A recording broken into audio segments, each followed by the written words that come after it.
Punca pencemaran Sungai Buloh masih menjadi tanda tanya. Ada yang mendakwa ia akibat pelepasan sisa kumbahan dari kilang di Ijuk. Manakala di pihak yang lain mendakwa akibat kesan buangan aktiviti pertanian dan penternakan. Apapun dakwaan, Sungai Buloh perlu diselamatkan. Wartawan Juliana Syarin mendapatkan reaksi pihak berkuasa dalam laporan siri kedua Aduan Rakyat.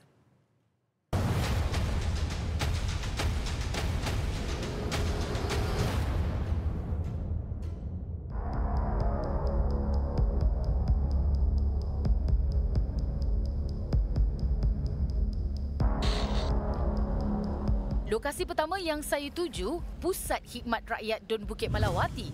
Adonnya Juwairiyah Zulkifli berkata, masalah pencemaran Sungai Buloh antara isu terawal sampai kepadanya sebaik dilantik menjadi yang berhormat di kawasan itu tahun lalu. Beliau sendiri terkejut mengapa masalah ini berlarutan lebih 20 tahun tanpa tindakan sewajarnya.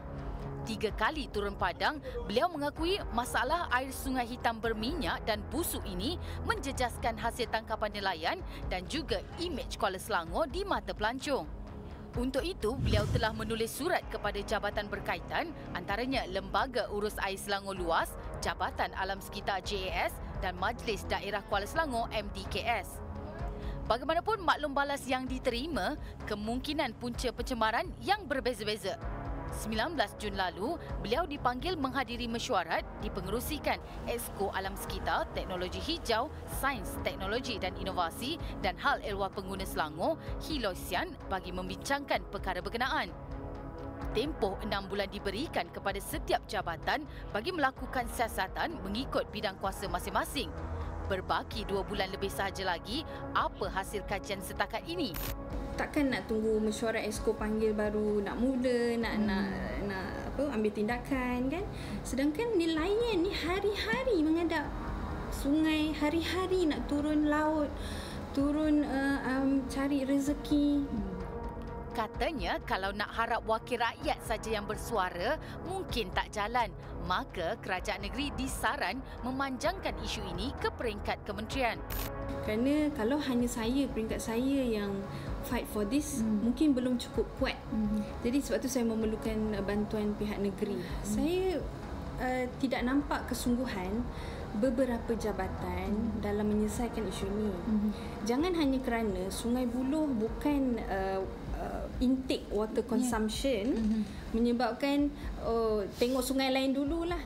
MDKS dalam satu kenyataan sebelum ini memaklumkan dari 2018 hingga Mei 2019, 19 notis dan 8 kompaun telah dikeluarkan kepada kilang perindustrian berhampiran yang beroperasi serta berpotensi menyumbang kepada pencemaran sungai.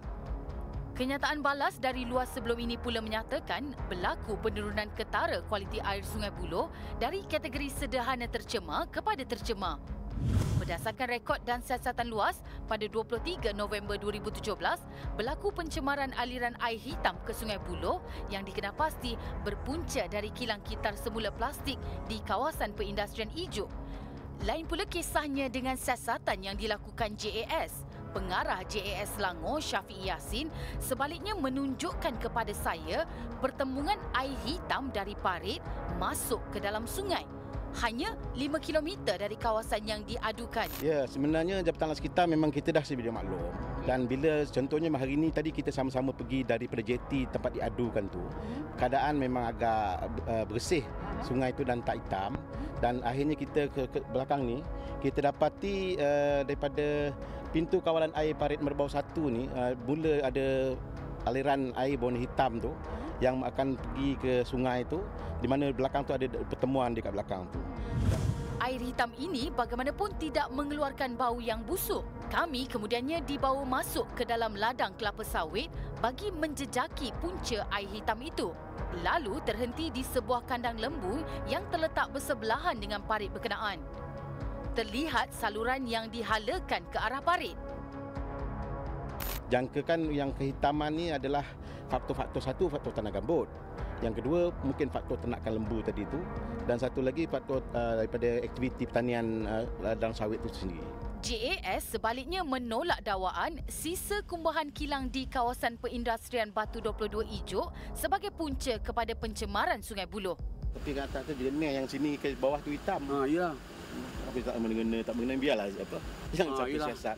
Luas akan siasat. Jadi kalau memang kilang tu memang kita pernah juga ada buat siasatan dan kita juga ada ambil sampel dan kita juga ada ambil tindakan. Termasuklah compound dan sebagainya. Cuma nak relatekan dengan aduan yang hitam ni dengan kilang tu agak jauh ya, jauh. Nelayan yang mengadu bagaimanapun tidak boleh menerima penjelasan JAS itu. Suruh dia siasat dengan sepuasnya. Biar betul-betul lah penyiasatan tu. Janganlah abang kata siasat dalam poket ni. Emailkan aduan anda ke aduanrakyat 3.0 @tv3.com.my. Juliana Syarin, Aduan Rakyat, TV3, kami prihatin.